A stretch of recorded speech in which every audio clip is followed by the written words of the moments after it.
Radio UNAM y el Programa Universitario de Bioética presentan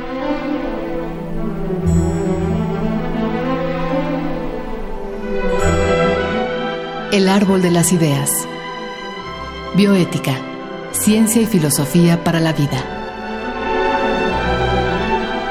Con Paulina Rivero Weber.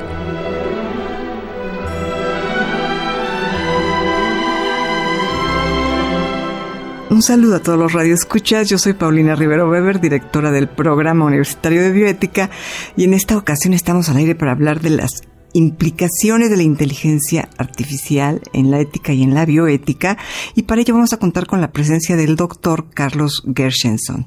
Previamente, como siempre lo hacemos, vamos a escuchar una cápsula introductoria que el Programa Universitario de Bioética y Radio UNAM han preparado para ustedes.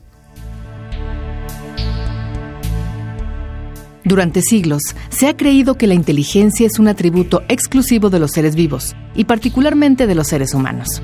Esto comenzó a ser cuestionado en décadas recientes al desarrollarse el enorme poder de cálculo de las computadoras. ¿Puede pensar una máquina? 3 eventos hacen pensar en una respuesta afirmativa. En 1997, la supercomputadora Deep Blue de IBM venció al campeón mundial de ajedrez Garry Kasparov. En 2011, la supercomputadora Watson, también de IBM, derrotó a 2 campeones del programa de televisión Jeopardy! Por último, en 2016, el programa informático AlphaGo de la empresa DeepMind le ganó a Lee Sedol, uno de los mejores jugadores de Go del mundo. ¿Es posible mecanizar el pensamiento? ¿Es el cerebro humano una computadora biológica? La inteligencia artificial es un fecundo campo de investigación. Su objetivo es recrear o imitar la inteligencia humana por medio de sistemas computacionales, tanto para ahorrarnos trabajo como para estudiar la naturaleza de la mente. La computación, la lógica, las matemáticas y la filosofía se conjugan en este campo. En 1980, el filósofo John Searle hizo una distinción entre inteligencia artificial fuerte e inteligencia artificial débil. La primera aspira a crear máquinas que tengan una inteligencia igual o superior a la humana. La segunda solo busca simular dicha inteligencia.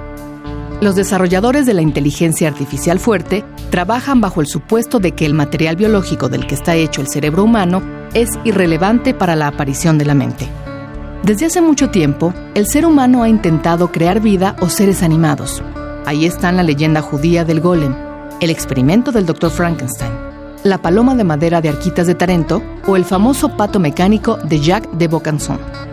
Miles de autómatas, robots y androides pueblan la imaginación humana. Tal vez uno de los más destacados sea el Turco, un autómata de 1769 que simulaba jugar ajedrez, el cual recorrió Europa cosechando victorias y que venció incluso al mismísimo Napoleón. Oficialmente se considera que el campo de investigación de la inteligencia artificial fue inaugurado en 1956 con una conferencia organizada por John McCarthy, Marvin Minsky y Claude Shannon. A decir verdad, McCarthy acuñó el término inteligencia artificial. Algunos de los primeros experimentos en este campo demostraban teoremas matemáticos o simulaban conversaciones con los usuarios. Hoy, interactuamos con inteligencia artificial cuando hablamos con Siri, cuando hacemos búsquedas de Google, al recibir recomendaciones de Netflix o Spotify y en aplicaciones de reconocimiento facial. Como con todo tipo de tecnología, el diseño, implementación y uso de inteligencia artificial plantean problemas éticos. El primero es la automatización del trabajo y el reemplazo de seres humanos por robots o sistemas inteligentes en distintos ámbitos. Los entusiastas lo ven como el final de las tareas monótonas y aburridas, pero los críticos alertan sobre una posible crisis de desempleo. ¿Qué pasaría si todos los taxis de una ciudad fueran sustituidos por coches autónomos? ¿Qué códigos éticos tendrían que incorporar? En caso de un accidente, ¿salvaguardaría el vehículo la vida de los pasajeros o la de los peatones? Las preguntas se agravan todavía más en el caso de las llamadas armas autómatas. Tenemos una discusión pendiente sobre las implicaciones éticas de la inteligencia artificial, y la bioética tiene mucho que aportar. Pensemos, por ejemplo, en la información que recopilan nuestros dispositivos inteligentes. Es urgente reflexionar sobre quién tiene acceso a ella, preguntarnos si es correcto que las empresas usen esos datos para sugerirnos qué comprar y poner límites para evitar ser manipulados. La información es poder. En China, el gobierno ha puesto en marcha un programa piloto basado en tecnologías de reconocimiento facial, premiando y castigando el comportamiento de los individuos. ¿Estamos cerca de nuevas dictaduras digitales? Pues les decía que estamos acá con el doctor Carlos Gershenson, quien es investigador en el Departamento de Ciencias de la Computación del Instituto de Investigaciones Matemáticas Aplicadas y en Sistemas, y del Centro de Ciencias de la Complejidad de la UNAM, donde dirige el Laboratorio de Sistemas Autoorganizantes. Carlos, gracias por estar acá. Gracias por la invitación, Paulina. Pues bueno, primero que nada, te comentaba yo hace un momento que pues para mí esta es una tierra nueva, un nuevo continente. ¿Cómo definirías tú para nuestra audiencia qué es la inteligencia artificial? Porque bueno, pues sin lugar a dudas todos sabemos que hay ya instrumentos inteligentes. Sí. Pero la inteligencia artificial, como la entienden ustedes los expertos, ¿cómo se puede definir? Sí, pues digamos hay distintas definiciones, ¿no? Pero de manera general es básicamente tratar de simular o replicar los comportamientos o algunas acciones que consideramos inteligentes, ya sean humanos o en animales, y poder reproducirlas en sistemas artificiales. Ok, pero digamos la inteligencia artificial implica, tú eres de matemáticas, yo soy de filosofía, entonces a ver si nos entendemos. No, yo también estoy de filosofía. ¿Sí? Bueno, entonces sí nos entendemos. No, yo estaba pensando en Heráclito, cómo define la psique humana, ¿no? Como un logos capaz de acrecentarse a sí mismo, sí. ¿No? Entonces, siempre me he preguntado, ¿la inteligencia artificial, digamos, da para aquello que tú la programas? Sí. ¿Pero ya es capaz de acrecentarse a sí misma? En contextos limitados, sí, pero todavía no es capaz de ser, llamémosla general, en el sentido de que, digamos, tenemos distintas funciones cognitivas. Como humanos podemos hacer distintas cosas. Para algunas cosas las máquinas son mejores que nosotros, no sé, aritmética. Pueden hacer cálculos más precisos y más rápido que nosotros. Pero hay otras cosas que no se ve ni para cuándo vayan a ser mejores que nosotros, ¿no? O sea, cuando dices en contextos limitados, me imagino que te refieres a eso, a que pueden aprender por sí misma más matemáticas. Por ejemplo, entonces ¿sí? De los primeros avances de inteligencia artificial que pues inició con ese nombre hace unos 60 años, fue la demostración automática de teoremas. Entonces, pues, digamos, se pudieron desarrollar basados en la lógica mecanismos mediante los cuales una máquina podía demostrar teoremas y proponer nuevos teoremas y probar si esos eran consistentes. ¿Proponer nuevos teoremas? Pues explorar y después checar si eran válidos, ¿no? Entonces, pues eso pues es impresionante, pero después vemos cómo tratan de caminar algunos robots bípedos y no pueden. Y es decir, como que algo que sí. Cualquier niño puede hacer sin problema. Ajá. Ahora, tú como experto en el tema, ¿desde cuándo dirías que esto comienza? ¿Desde cuándo surge? Sí, pues, digamos, siempre hemos tenido la idea de imitar la vida o imitar la mente, y pues hay mitologías en distintas civilizaciones de la antigüedad. Por ejemplo, en el Popol Vuh, en una parte se menciona de un cangrejo artificial, ¿no? Que pues hacen una Balamque para engañar a un gigante. Bueno, entonces, digamos, esta construcción de la vida, o está el golem, que pues, claro. También es una creación artificial. Claro. Y pues durante el Renacimiento y el siglo XVII, XVIII, pues avances en relojería permitieron que se construyeran algunos autómatas, que un ejemplo son estos relojitos que pues hacen secuencias de pasos, ¿no? Entonces da la hora y pues salen unos muñequitos y hacen cosas. Entonces hubo uno de estos que eran un poco más sofisticados en Francia y también en España, pero una multitud iracunda los destruyó porque decían que pues estaban el diseñador estaba jugando a ser Dios, ¿no? Tratando de... Entonces llegó a haber desde el siglo, digamos, XVIII sí, ya alguna máquina... Eran algunos sencillos, ¿no? Por ejemplo, en Francia, Vaucanson hizo un pato que pues, era una máquina y tenía un mecanismo así con engranes y demás que pues, le permitía aletear y comer y defecar y pues, era así como que un entretenimiento en la corte de Luis XIV. Y a la gente le dio miedo. No, como era un animal artificial, pues... Y lo pasaron. Sí, pero creo que fue en España cuando esta multitud iracunda destruyó unos autómatas que eran músicos. Entonces, pues es un poco como una pianola animada, ¿no? Claro. Claro. Para nosotros, pues no tiene mucho chiste, pero en ese entonces, pues sí era pues, una blasfema. Ajá. Siempre ha dado miedo, ¿no? Siempre ha dado miedo que en el intento de crear vida artificial hagamos algo terrible. Bueno, el Golem, Frankenstein, precisamente. Son imágenes que están ahí como... Sí, pues así como que cronológicamente Frankenstein se publicó hace poco más de 200 años y justo este año se cumplen 100 años de que se publicó la obra de teatro R.U.R. de Karel Čapek, que es un autor checo, que fue donde se usó por primera vez la palabra robot. Ok. Entonces esta idea de automatización y que, pues digamos, se iba a poder simular la mente, pues empezó a desarrollar en ciencia ficción, pues hace, digamos, en el último siglo, ¿no? Y fue después de la Segunda Guerra Mundial que se empezaron a desarrollar las computadoras electrónicas, que pues a final de cuentas lo que hacen es procesar información y los procesos cognitivos tienen que ver con procesamiento de información, que ya se empezó a estudiar de manera más formal la inteligencia artificial, no porque no hubiera el interés antes, sino porque no teníamos las herramientas. Claro. Y pues estas herramientas son las computadoras. Claro.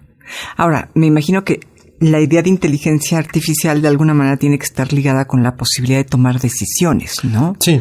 ¿Tendríamos ya algún acercamiento? Esto es, sí hay un lado oscuro, digamos, si pensamos en armas y en armamento que pudiera en un momento dado decidir, por ejemplo, no sé, matar a todas las mujeres o a todos los hombres, o a toda la gente de un color y no de otro. ¿Esto ya existe o es todavía ciencia ficción? Sí, no. En el sentido de que, bueno, hay muchas decisiones que automatizamos, ¿no? Pero pues esto no debería de preocuparnos tanto porque siempre hemos delegado decisiones al rey o al sacerdote o al experto. O a la suerte. Ajá. O a la cábala o a los dados o algo, ¿no? Entonces, digamos, delegar las decisiones no es algo nuevo, pero cada vez lo hacemos más con las computadoras. Entonces dependemos que los algoritmos de inteligencia artificial que desarrollamos tomen la elección correcta. ¿Qué es un algoritmo? Sí, un algoritmo es una receta. Es una secuencia de pasos que le dicen a una máquina, computadora o robot o programa o un teléfono, un sitio web, qué es lo que tiene que hacer en distintas condiciones. Y pues esta es la base de la programación de cualquier tipo. Entonces tú puedes crear un algoritmo y va a funcionar bajo esa receta en cualquier situación, digamos. Pues en cualquier situación que la pongas, ¿no? Y muchas veces ese es el problema.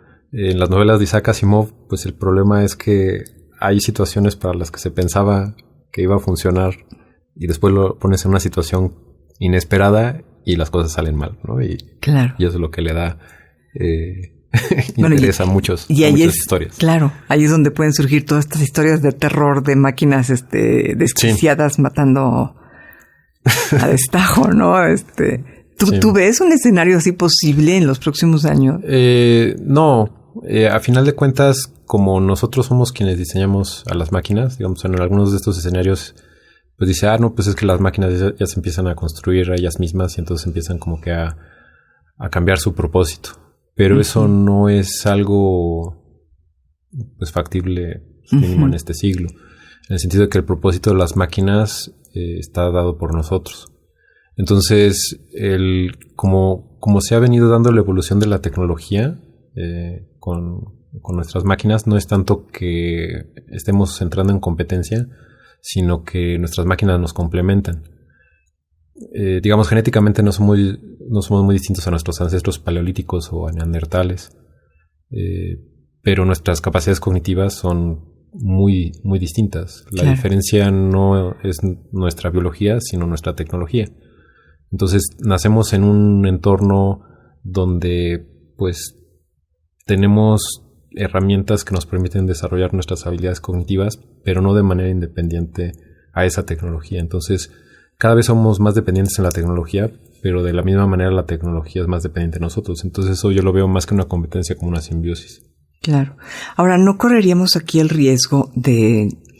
Bueno, me parece evidente que siempre existe el riesgo en nuestra sociedad de que el reparto de estas maravillas tecnológicas, pues, sea completamente desigual, ¿no? Sí. Esto no es problema de la tecnología, sí, sino de la organización social en la que vivimos. Uh-huh. Pero más allá de esto, desde que han surgido máquinas que pueden suplir la labor humana, uh-huh, ha habido más despidos, ha habido más problema con la economía de los países. Por ejemplo, desde una máquina tan simple como la que te da un boleto a la entrada de un estacionamiento, uh-huh, pues está supliendo a una gente que estaba ahí dándote tu boletito, ¿no? Bueno, ayer entramos a un estacionamiento y había 4 personas ayudando a la máquina a tragar el boleto. Porque no lograba. Sí, suele suceder. Es una buena imagen de lo que puede pasar, ¿no? Sí. Pero bueno, ya hablando de inteligencia artificial, ¿no es aún mayor el riesgo de dejar en desempleo, por ejemplo, en fábricas? Sí, digamos, es un problema que desde la revolución industrial ya se tenía, ¿no? Y podríamos decir que desde, uh-huh, la revolución de la agricultura. Porque pues hay estas imágenes de trabajadores que están destruyendo las máquinas de uh-huh, los telares, ¿no? Porque, uh-huh, pues, están quitando su trabajo. Exactamente, sí. Y también hay historias... Así comienza un poco la revolución, sí, industrial, ¿no? Digamos, como que el argumento sobre estos cambios tecnológicos que eliminan empleos, que, uh-huh, incrementan la automatización, es que más que la gente se quede en el desempleo, se puede ver la otra cara de la moneda, que es un poco emancipadora. En el sentido de que, bueno, ya no necesitas hacer esta tarea monótona, puedes hacer algo más creativo. Entonces, en los países donde tienen un mayor nivel de automatización, pues sí, hay menos trabajadores en esos trabajos, pero al mismo tiempo se abren nuevos nichos y nuevas oportunidades, claro, de donde se requiere gente más capacitada. Claro. Entonces... Sí. No todos los países son tan exitosos en hacer esta transición. Entonces sí ha habido situaciones donde, no sé, cientos de miles de personas se quedan en el desempleo y pues eso genera conflictos sociales, claro, muy graves. Sí, tal vez acá tendríamos que ser justos y decir que este no es un problema de la técnica en sí, misma, sino de la mala organización social y la ausencia de una correcta repartición de, sí, la riqueza, digamos. Sí, ¿no? Digo, de la misma manera podríamos decir que la inteligencia artificial tiene el potencial para emancipar y resolver problemas sociales de la humanidad, pero también podría usarse para, pues no sé, escenarios distópicos, preservar dictaduras, y pues también hay muchos, uh-huh, ejemplos en ciencia ficción donde uh-huh, esto sucede, ¿no? Hay algo que ya no es, hasta donde entiendo, corrígeme si me equivoco, que ya no es tanto ciencia ficción, sino que ya puede, uh-huh, resultar viable. Por ejemplo, estos coches que manejan por sí mismos, ¿no? Sí. Y un problema ético que me parece interesante es, bueno, sí, si el coche llega a atropellar a alguien, sí, ¿de quién es la culpa? Ajá. ¿No? Y me parece, digo, no proponer únicamente el ejemplo del carro automatizado, sino, sí, que esta es como una metáfora de, en general, lo que puede llegar a ocurrir en el ámbito de la inteligencia artificial, ¿no? Si esta máquina inteligente tiene un accidente y comete un homicidio, sí, ¿a quién culpamos? Sí, es interesante porque la popularidad de los autos autónomos como que ha reincentivado el interés en problemas éticos como el problema del tranvía, ¿no? Y también, platicando sobre este tema, me recordaba esta cuestión de la eutanasia, uh-huh, que pues en muchos países está prohibida, pero la manera en la que la gente la hace es que distribuye las acciones para que nadie tenga la responsabilidad, ¿no? Entonces, digamos, una persona que desea tener eutanasia le pide a varios amigos, a ver, tú preparas la jeringa y tú haces esto, y tú haces esto, y tú haces, uh-huh, esto, ¿no? Y así Si quieren ver la responsabilidad, pues nadie lo mató. Claro, claro. Sí, un poco como sucede en aquella película tan buena, Invasiones Bárbaras, ¿no? Que una enfermera es la que lleva la medicina y dice, yo no sé nada, ¿no?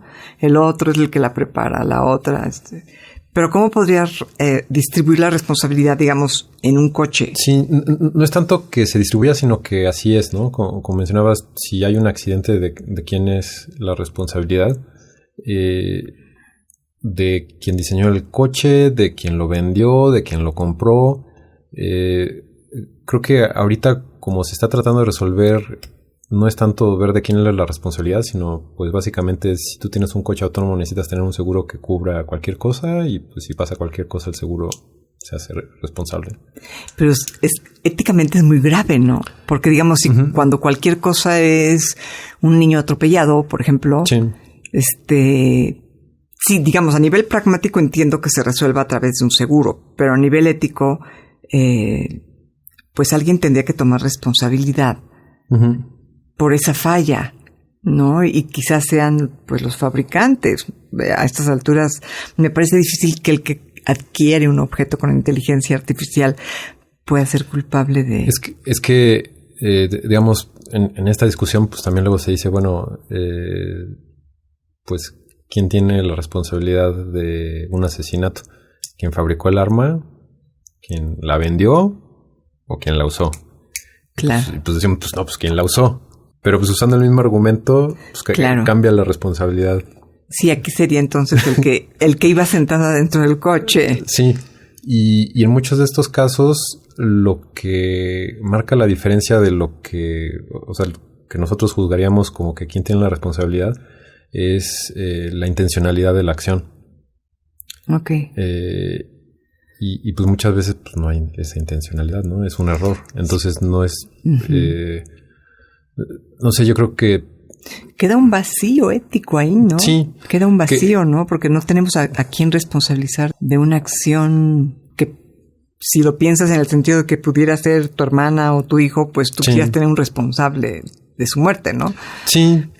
Y no sé, en la vida cotidiana, pues hay situaciones donde sí podemos encontrar un responsable. Entonces, no sé, por ejemplo, se cae un edificio, pues ¿de quién es la responsabilidad? Pues a ver, depende, ¿no? Si se cayó nada más porque estaba mal construido o mal diseñado, pues del arquitecto o de la constructora, además.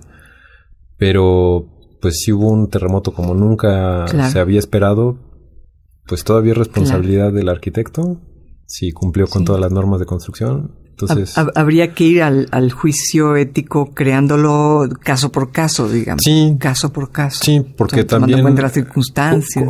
Como digamos, ya hay muchos autos que ofrecen, pues lo llaman asistencia al conducir. Y la manera en la que las compañías fabricantes de autos se libran de la responsabilidad es que cuando tienen alguna duda, le dicen al conductor, toma el volante. ¿Ah, sí? Entonces, si pasa algo, pues yo te dije que tomaras el volante. Yo me lavo las manos. Sí. Entonces, como que ellos admiten que no son completamente autónomos, aunque intentan serlo en el corto plazo. Ahorita dicen, no, pues yo no soy completamente autónomo, entonces tú no te puedes distraer. Y en el momento en el que yo te pida ayuda, tú me tienes que ayudar y si no, pues es tu responsabilidad. Entonces, así es como las compañías que están como que desarrollando la autonomía en vehículos, pues libran esa parte y la responsabilidad queda del lado del conductor. Y pues sí, todavía no hay una tecnología para que te puedas dormir y tu coche te lleve a alta velocidad. Claro. Aunque hay gente que lo hace. Pero, ¿ah, sí? ¿Ya? Pues, sí, pero obviamente es su responsabilidad. Ok. ¿No? Bueno, ¿y tú cuáles serían los grandes peligros, digamos, hablando a nivel de ética y de bioética? ¿O no verías ninguno? ¿Cuáles serían los grandes peligros de la inteligencia artificial para la humanidad? Sí. No para las máquinas, digamos, sino para la humanidad, ¿no? Sí, pues no los veo tanto como peligros, sino más bien como una transformación que estamos viviendo muy rápido y casi como que ni estamos teniendo elección en cómo se está dando esa transformación. Entonces, por ejemplo... Ya hay una inercia en el avance. Cada vez más confiamos más en los dispositivos para que tomen decisiones, ¿no? En los navegadores para que nos digan por dónde ir. en algoritmos que nos dicen qué libros leer, qué películas ver, qué personas conocer, en sitios de citas o aplicaciones. Y lo peor es que confiamos en ellos porque toman mejores decisiones que nosotros.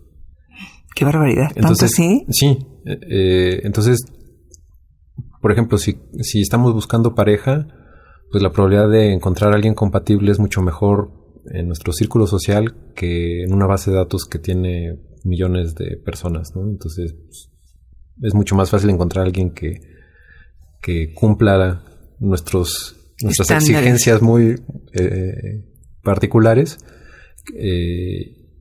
Pero, pues eso también, al delegar la decisión, pues también está la cuestión de responsabilidad, ¿no? Claro.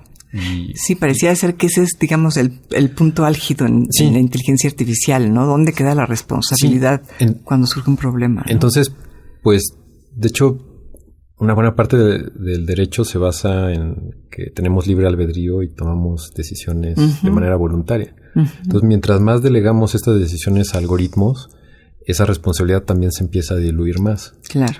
Entonces, yo creo que cada vez más frecuente pues vamos a tener estos dilemas donde pues una máquina tomó la decisión por mí y pues después de quién fue la responsabilidad, ¿no? Entonces, digo, no sé si esto se llegue a dar, pero pues está el potencial de que pronto, en lugar de nosotros escoger qué carrera queremos, claro, pues pongamos nuestros datos al estilo de Gattaca, ¿no? Sí, y nos digan en dónde vamos a tener más éxito, ¿no?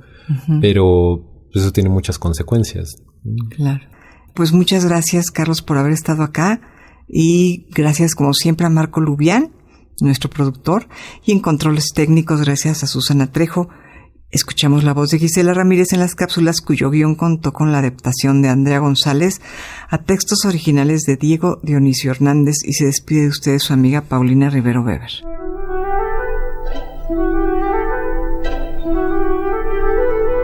Radio UNAM y el Programa Universitario de Bioética presentaron